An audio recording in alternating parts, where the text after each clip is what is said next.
fera tout comme il promet. On va lire ensemble dans l'Épître aux Hébreux, chapitre 11. On est toujours sur ce thème de la foi.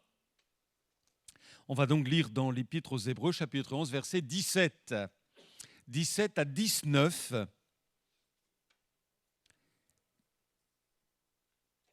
On va parler ce soir de la foi éprouvée. Hébreux 11, verset 17. Et ensuite, on fera une lecture un peu plus longue dans le livre de la Genèse, qui est un texte parallèle, un texte qui est en lien avec le premier, puisqu'il s'agit du sacrifice d'Isaac. Alors, c'est par la foi qu'Abraham offrit Isaac. Lorsqu'il fut mis à l'épreuve et qu'il offrit son fils unique, lui qui avait reçu les promesses et à qui il avait été dit « En Isaac sera nommé pour toi une postérité ». Il pensait que Dieu est puissant même pour ressusciter les morts aussi, le recouvra-t-il par une sorte de résurrection. Et donc nous lisons dans le livre de la Genèse maintenant, au chapitre 22, pour bien replonger dans ce récit particulier. Genèse, chapitre 22, versets 1 à 14, dans vos Bibles ou sur vos téléphones. Après ces événements, Genèse 22, verset 1, Dieu mit Abraham à l'épreuve. Il l'appela Abraham et celui-ci répondit « Me voici, prends Isaac, ton fils unique, que tu aimes, lui dit Dieu, et va au pays de Moria. Là, tu me l'offriras en sacrifice, sur l'une des collines, celle que je t'indiquerai. » Le lendemain, Abraham se leva de grand matin, sella son âne, et emmena 2 de ses serviteurs ainsi que son fils Isaac. Il fendit du bois pour l'holocauste, puis il se mit en route en direction de l'endroit que Dieu lui avait indiqué. Après 3 jours de marche, Abraham, levant les yeux, aperçut le lieu dans le lointain. Alors, il dit à ses serviteurs, « Restez ici avec l'âne, le garçon et moi. Nous irons jusque là-bas pour adorer Dieu, puis nous reviendrons vers vous. » Quelle belle parole. Abraham chargea le bois de l'holocauste sur son fils Isaac. Il prit lui-même des braises pour le feu et le couteau, puis tous 2 s'en allèrent ensemble. Isaac s'adressa à son père, Abraham, et lui dit « Mon père !» Abraham dit « Qu'y a-t-il, mon fils ? Voici le feu et le bois, dit-il, mais où est l'agneau pour l'holocauste ?» Abraham répondit « Mon fils, Dieu pourvoira lui-même à l'agneau pour l'holocauste. » Et ils poursuivirent leur chemin tous 2 ensemble. Quand ils furent arrivés à l'endroit que Dieu lui avait indiqué, Abraham construisit un autel et il disposa les bûches, puis il ligota son fils Isaac et le mit sur l'autel par-dessus le bois. Alors Abraham prit en main le couteau pour immoler son fils.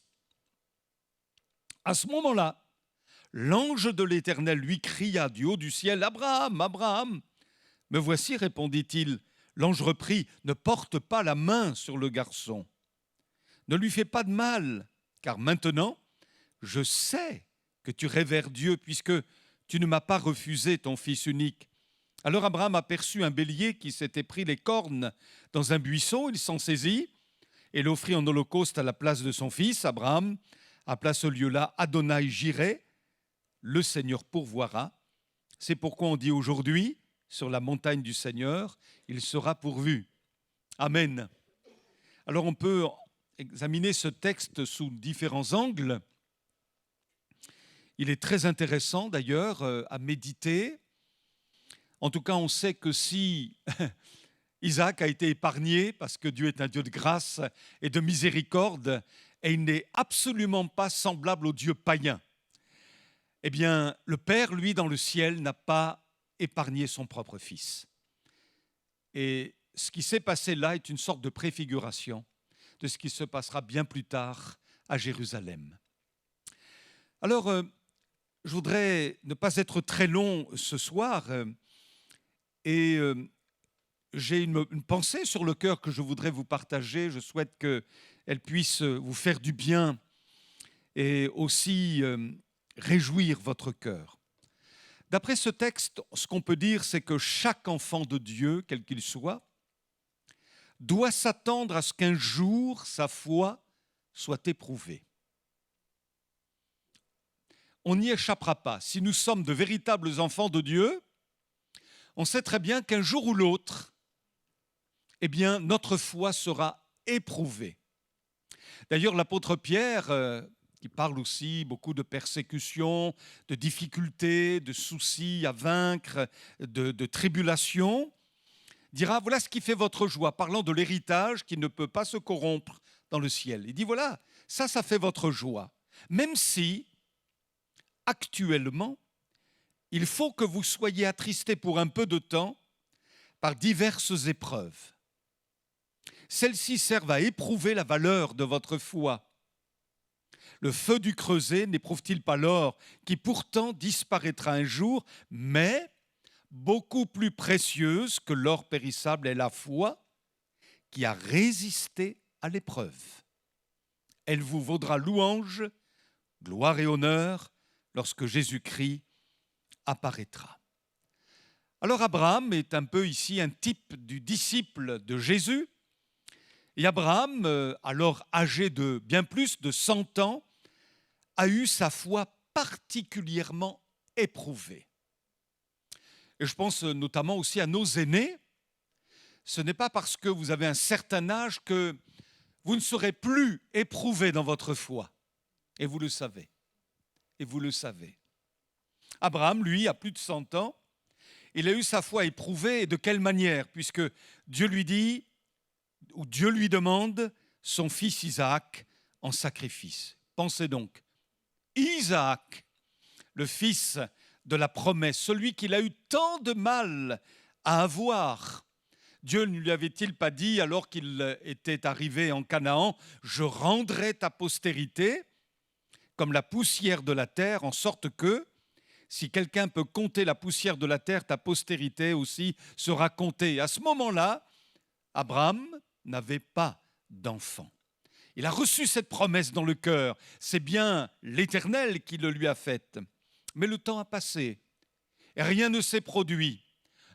Sa femme n'est pas tombée enceinte. Alors, à un moment donné, Abraham s'est dit, cette postérité, c'est peut-être, en définitive, mon serviteur Eliezer de Damas. Et Dieu lui dira, non, c'est pas lui. Les années ont encore passé. Et vous vous souvenez de ce récit avec Sarah qui a jeté finalement dans les bras de son mari sa servante Agar, et ayant eu une relation sexuelle ensemble avec Abraham et Agar, eh bien, Ismaël est né, mais ce n'était pas l'enfant de la promesse, c'était l'enfant de la chair. Les années ont passé encore, et merci Seigneur, la promesse est enfin réalisée à travers le don d'un bébé appelé Isaac. Et Isaac est vraiment l'accomplissement de la promesse, ce cher fils tant attendu. La terre promise devait être remplie de ses descendants et il formerait une grande nation. Mais on imagine bien que Abraham tenait particulièrement, plus que tout au monde, à ce garçon. Et puis, tout à coup, coup de tonnerre. Coup de tonnerre. Rien de pire semblait pouvoir lui arriver, puisque le texte biblique nous dit qu'après ces choses, Dieu mit Abraham à l'épreuve. Il lui dit, Abraham, il répondit, me voici. Dieu dit, prends ton fils, ton unique, celui que tu aimes, Isaac. Va-t'en au pays de Moria et là offre-le en holocauste sur l'une des montagnes que je te dirai. Non seulement son fils devait mourir, mais en plus, c'est lui, le papa, qui devait le tuer. Et l'on peut se dire, mais c'est quoi ça? C'est quoi ça? Est-ce vraiment le Dieu de la Bible? On ne le reconnaît plus. Comment ça se fait que Dieu ait pu dire une chose pareille? Que cela vienne d'un Dieu païen, on peut le comprendre, notamment à l'époque, mais de Yahvé, on ne le comprend pas. En tous les cas, il y a une parole qui mérite notre attention. Lorsqu'il est écrit que Dieu mit Abraham à l'épreuve. Dieu mit Abraham à l'épreuve. Et en hébreu, l'expression « mise à l'épreuve » a pour sens prouver la qualité de quelque chose en lui faisant subir un test. Autrement dit, et il faut accepter que Dieu fasse des tests avec notre foi. Ça nous échappe. Parfois, c'est difficile à comprendre pour nous, mais Dieu était en train de tester la foi d'Abraham. Dans quel but ? Dans le but de faire apparaître l'authenticité, la valeur, la profondeur de la foi d'Abraham. Comment savoir si un arbre est solide ? Mes amis, s'il reste debout après la tornade, il est solide. Et à travers l'épreuve de notre foi, il y a comme un paradoxe. Au lieu que notre foi s'écroule, chancelle, vous l'avez remarqué avec moi, notre foi se fortifie. Et nous apprenons tellement de Dieu dans ces moments particulièrement difficiles à vivre, mais néanmoins, Dieu permet que nous vivions ces moments-là. Notre foi est testée et le Seigneur nous fait grâce. Alors Abraham était âgé, c'était un homme d'expérience. Il avait fait tellement d'ailleurs d'expérience avec Dieu qu'il avait grandi spirituellement, il avait mûri dans la foi. Et lorsque l'épreuve est survenue, sa réaction à cette épreuve prouve qu'il avait véritablement mûri. Parce que, quelle obéissance quand même. Abraham ne bronche pas, vous avez remarqué ? Il ne conteste pas, il ne pose aucune question au Seigneur. C'est étrange, c'est étonnant, mais il a tellement grandi, il a tellement une foi solide, il aime tellement l'Éternel, il a tout donné au Seigneur que la Bible dit au verset 3 de Genèse 22, Abraham se leva de bon matin, sella son âne, prit avec lui 2 serviteurs et son fils Isaac, il fendit du bois pour l'Holocauste et partit pour aller au lieu que Dieu lui avait dit. On pourrait presque penser qu'Abraham n'a plus de sentiments, plus de cœur, mais quand même, il reste un papa. Il reste un homme avec un cœur, avec des émotions, et on peut bien imaginer ce que ça pouvait signifier pour lui et quelle nuit il a dû passer avant de se lever, de prendre son fils et de préparer tout pour l'Holocauste. La Bible ne dit rien de ce qui s'est passé à ce moment-là, mais je suppose quand même qu'Abraham a eu quelque angoisse. Qu'est-ce que vous en pensez ? Et puis le verset 4 à 5 déclare le 3e jour, Abraham, levant les yeux, vit le lieu de loin, le lieu que lui avait indiqué l'Éternel. Et Abraham dit à ses serviteurs, « Restez ici avec l'âne, moi et le jeune homme, nous irons jusque-là pour adorer. » Et écoutez bien cette déclaration de foi. Nous reviendrons. Il ne dit pas, « Je reviendrai après avoir sacrifié mon fils. » Non. Il fait une déclaration de foi. Nous reviendrons, moi et mon fils, nous reviendrons auprès de vous. On aurait pu s'attendre à d'autres propos tels que « je vais faire l'œuvre étrange que le Seigneur me demande de faire, puis je rentrerai chez moi, les larmes aux yeux, le cœur brisé, et je pleurerai tous les jours qui me restera à vivre, tellement je suis brisé en raison de cette situation. » Mais ce n'est pas le cas. Et il fait une déclaration de foi. Nous reviendrons auprès de vous. Je crois que, frères et sœurs, Dieu se réjouit quand, d'une manière spirituelle, fondée sur les promesses de la parole de Dieu, nous faisons aussi des déclarations de foi. Il y a, à bien des égards, des situations particulières que nous vivons. Et comme je l'ai dit tout à l'heure, nous n'y échapperons pas. Que ce soit dans le domaine de la santé, parfois, qui est mise à mal, que ce soit dans le domaine de la famille, du couple, des enfants, domaine professionnel et autres. Parfois, nous sommes criblés comme du froment. Nous sommes dans des situations particulièrement douloureuses. Et il est important que nous aussi, nous ne défaillons pas dans la foi, que Dieu nous soit en aide, mais que, à l'heure même où nous vivons ces moments étranges, particuliers, nous puissions faire des déclarations de foi. Et dire, par exemple, nous nous relèverons, nous verrons la gloire de Dieu, les promesses du Seigneur se réaliseront, Dieu ne m'abandonnera pas. Dieu est fidèle, alléluia. Dieu est au contrôle, il est assis sur le trône. Il est le roi de gloire, alléluia. Et l'ennemi n'aura aucun pouvoir, n'aura aucun droit. Je confesse que Jésus-Christ est le Seigneur. Et lorsque nous faisons cette déclaration de foi, nous proclamons la parole de Dieu. Et le monde spirituel entend cette déclaration de foi. C'est comme si nous prenions position sur la parole de Dieu, sur les promesses de la parole de Dieu.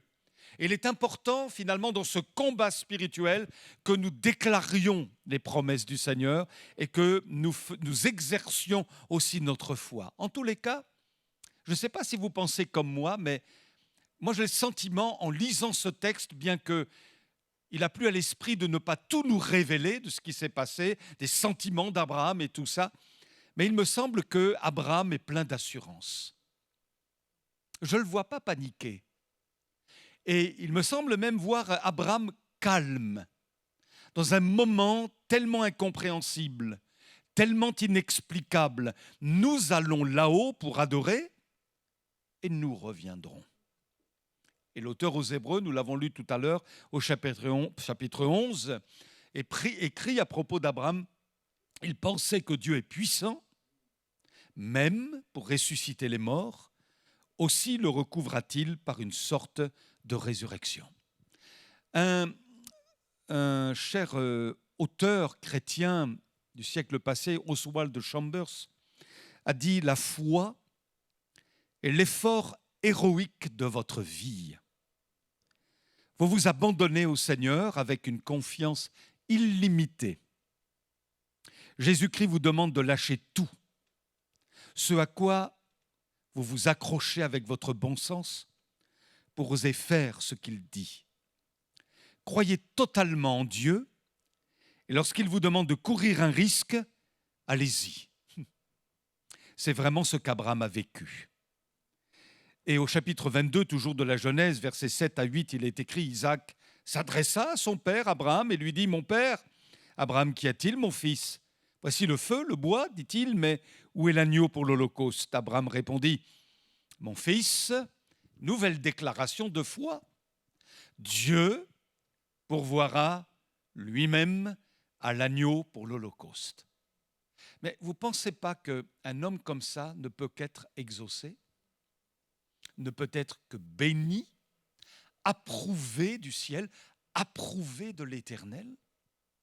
Il proclame encore, il exerce sa foi. Dieu va pourvoir. Et ils poursuivirent leur chemin tous deux ensemble. C'est comme si Abraham dit, écoute Isaac, moi j'obéis. Je ne comprends pas tout là, ce qui se passe. Je ne peux même pas tout expliquer, ça m'échappe moi-même. Mais moi j'obéis. Et puis Dieu, lui, il fera le reste. Dieu fera le reste parce qu'il est fidèle. Alors on pourrait se dire, mais Abraham était-il insensé, inconsidéré, en plein délire mystique? Mes amis, il y a toujours un risque dans la foi. Toujours. C'est le risque de croire que Dieu a vraiment la solution et au bon moment. Nous pourrions nous dire, mais est-ce que ça va marcher? Abraham aurait pu se dire, mais est-ce que ça va marcher? Je vais gravir la montagne avec mon fils, est-ce que ça va marcher? Est-ce que Dieu va vraiment pourvoir? Est-ce que Dieu va vraiment faire grâce? Moi, j'ai déclaré que nous reviendrons auprès des serviteurs. J'ai aussi déclaré que Dieu pourvoira. Mais est-ce que ça va vraiment marcher au fait? Est-ce que Dieu ne va pas me lâcher au dernier moment? Vous savez, je vais vous dire une chose. Le plus difficile pour vous comme pour moi, c'est quand la situation échappe à notre contrôle. Et Dieu permet parfois que des situations échappent complètement à notre contrôle. Et que ces situations ne sont plus réglées au millimètre, selon notre bon sens à nous, comme nous le voulons. Alors parfois, on panique, parfois, on perd pied. Mais imitons Abraham. Et ce que je constate aussi dans ce texte, c'est que Isaac était dans la foi. Je ne sais pas comment vous le voyez, mais bon, ce n'est pas un gamin, hein, ce n'est pas un enfant, il est adulte. Et il est écrit au verset 9 que quand ils furent arrivés à l'endroit que Dieu lui avait indiqué, Abraham construisit un autel, il disposa les bûches, et il n'est pas en train de chercher son fils qui s'est enfui. Il n'est pas en train de faire du forcing. Mais il est dit, il ligota son fils, on sent que son fils se laisse faire. Il le mit sur l'autel par-dessus le bois, pas de résistance. Pourquoi ? Parce que je crois aussi que Isaac fait confiance à Dieu. Non seulement à Dieu, mais aussi en son Père qui a la foi. Il fait confiance à Dieu et il fait confiance à son Père Abraham qui a la foi et qui a dit « Dieu pourvoira » et qui a dit « Nous reviendrons tous les deux vers les serviteurs ». Nous pouvons marquer notre postérité, frères et sœurs. Et Abraham a marqué son fils Isaac. Voyez, c'était une famille qui vivait dans la foi, pas parfaitement, on l'a vu déjà la dernière fois, pas parfaitement. Et je pense là notamment à un serviteur de Dieu qui, quand je parle avec lui, me parle de sa famille souvent, me parle de son père, de sa mère.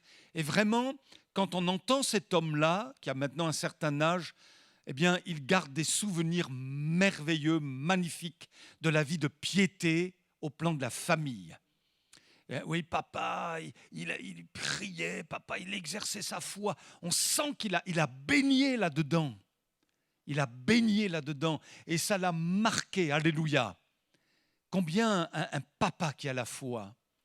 Je ne parle pas de mysticisme, on est bien d'accord, hein, mais la vraie foi, qui a fait des expériences avec Dieu, qui a démontré à ses propres enfants que Dieu est fidèle, que Dieu est bon, que Dieu tient à sa parole et qu'il la réalise.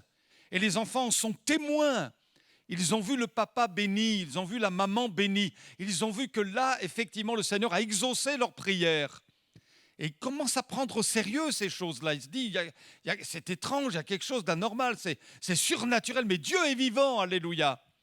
Et oui, Isaac, il a bénéficié de cela et il a eu un papa plein de foi. Et ce papa lui a communiqué quelque chose, un bel héritage spirituel. Gloire à Dieu.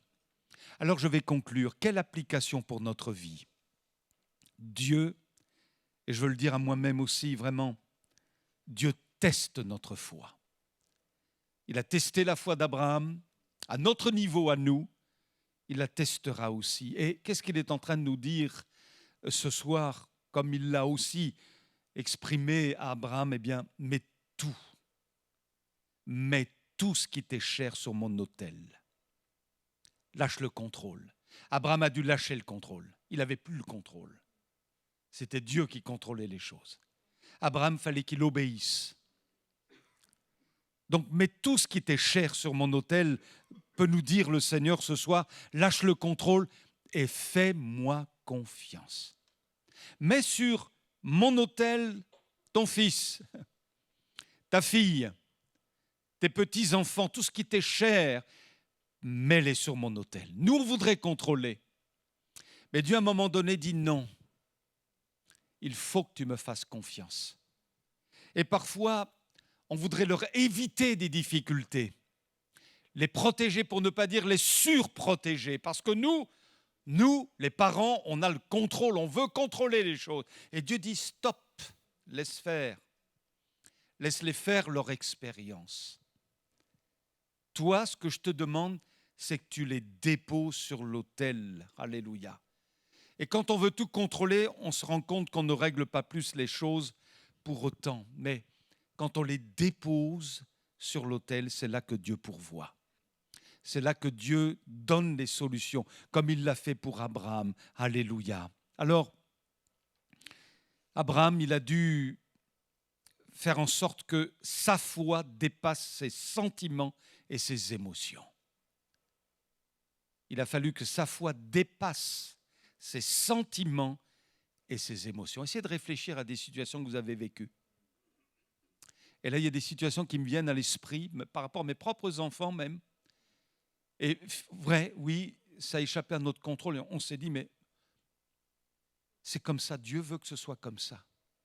Parce qu'il faut qu'ils fassent leurs expériences. Alors le sentiment du papa ou le sentiment de la maman, les émotions, tout ça, ça entre en ligne de compte. Mais là, Dieu dit, stop, arrête. Dépose sur l'autel, c'est tout. Parce que tes émotions, tes sentiments, ça ne va rien régler du tout.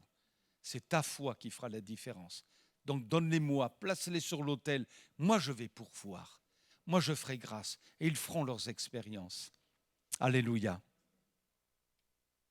Alors si nous nous agrippons à ce qui nous est cher, au lieu de les mettre totalement sur l'autel en toute confiance, on demeure dans la souffrance. Et c'est parce qu'Abraham a mis, me semble-t-il, son fils sur l'autel, et qu'il a fait confiance que la solution s'est manifestée. Gloire à Dieu. C'est simple, mais le vivre, c'est autre chose. Alors que Dieu nous aide aussi, les uns et les autres, à faire ce pas de foi et à faire les déclarations de foi qui s'imposent dans notre situation. Et le Seigneur prend au sérieux ces déclarations de foi. C'est son honneur qui est en jeu. Et le Seigneur ne laisse pas tomber à terre aucune de ses paroles sans les avoir accomplies. Alléluia. Béni soit Dieu. C'est le Dieu de la parole. Il ne parle pas en vain. Il n'est pas un fils d'homme pour mentir. Merci Seigneur. Mais le Seigneur est en train de dire, donne-moi ton Isaac et place-le sur l'autel. Toi, tu ne le contrôles pas, mais moi, je le contrôle. Et moi, je vais te donner la solution en mon temps, au bon moment, au moment approprié. Fais-moi confiance. Et là, tu pourras dire gloire à Dieu. Nous reviendrons ensemble. Nous reviendrons, alléluia, dans la normalité si besoin. Oui, nous reviendrons, alléluia. Et Dieu pourvoira. Merci Seigneur. Alors je vous encourage, frères et sœurs, à exercer aussi votre foi. Vous le faites, gloire à Dieu. Je vous encourage à faire des déclarations de foi. Le Seigneur vous a déjà donné des paroles. Il vous en donnera encore des paroles qui vont comme devenir vivantes à la lecture de la Bible.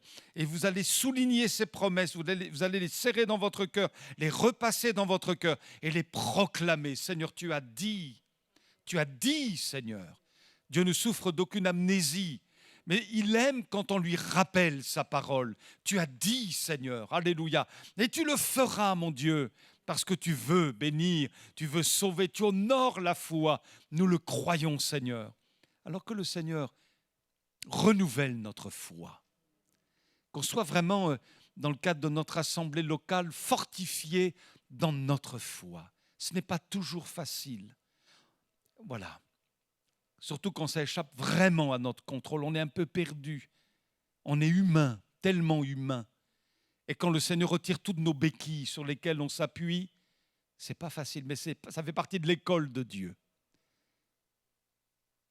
Ça fait partie de l'école de Dieu. Où on reste accroché à notre bon sens, où on reste, tout est paramétré, tout est millimétré, et finalement on ne fait pas grand-chose comme expérience, ou alors on obéit, on marche comme Dieu nous indique de marcher, et là on commence à faire des expériences intéressantes.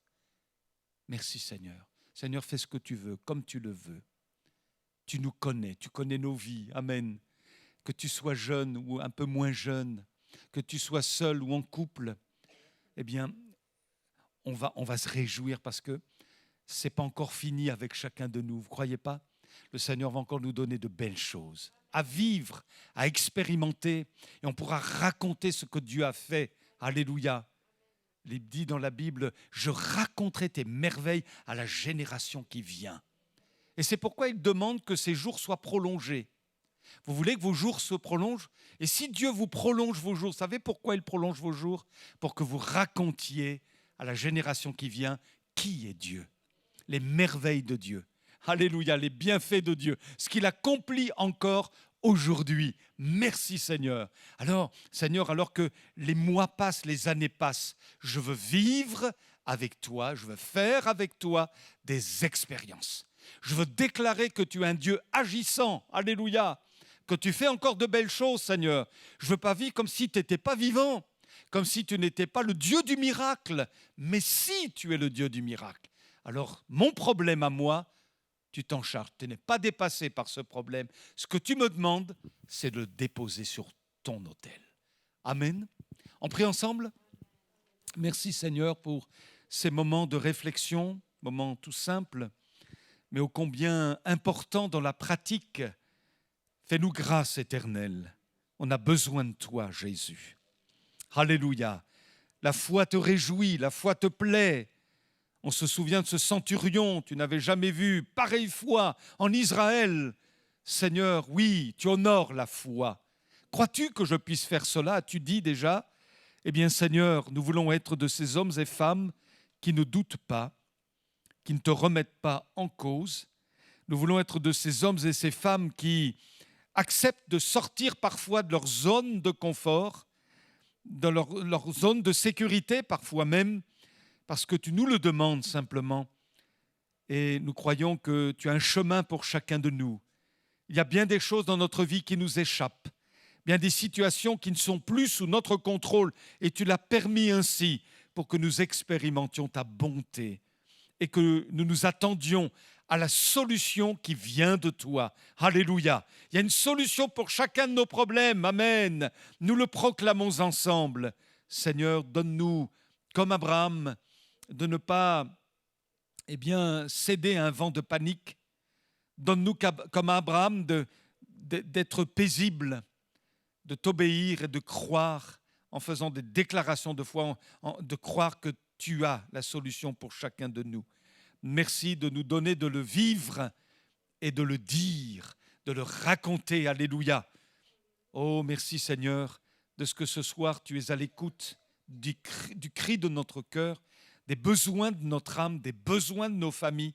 Tu entends tout cela dans nos cœurs, dans nos vies, et nous croyons que tu y es sensible. Alors, pense nos blessures. Rassure-nous encore, Seigneur, s'il te plaît. Entoure-nous de tes bras forts. Montre-nous à quel point tu nous aimes. Et montre-nous aussi à quel point tu es puissant, glorieux. Alléluia. Merci Seigneur. Il n'y a aucune prière que tu n'aies entendue ce soir. Tu es attentif à chacune d'entre elles et tu nous feras grâce au temps marqué par toi, au moment de Dieu. Alléluia. Nous pensons à nos malades, visite-les Seigneur. Nous pensons à tous ceux qui sont dans la souffrance, visite-les. Nous prions, alléluia, Seigneur, pour que tu fasses du bien aux uns et aux autres, notre Dieu, en Jésus, notre merveilleux Sauveur. Amen. Amen.